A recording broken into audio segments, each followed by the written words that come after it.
Sterling, Virginia has issued a severe thunderstorm warning for southeastern Carroll County in north-central Maryland, central Frederick County in north-central Maryland, until 9:15 p.m. At 8:34 p.m., a severe thunderstorm was located over Clover Hill, or over Frederick, moving east at 30 miles per hour. Hazard, 60 miles per hour wind gusts and quarter-size hail. Source, radar indicated.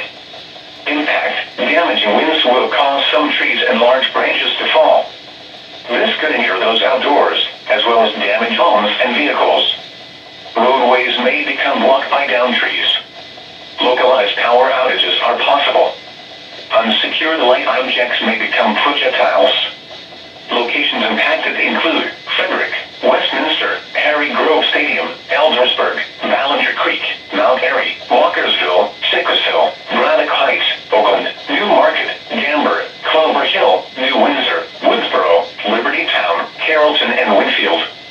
Get indoors to protect yourself from wind and lightning.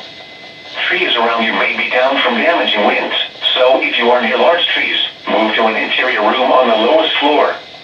Don't drive underneath trees or in wooded areas until the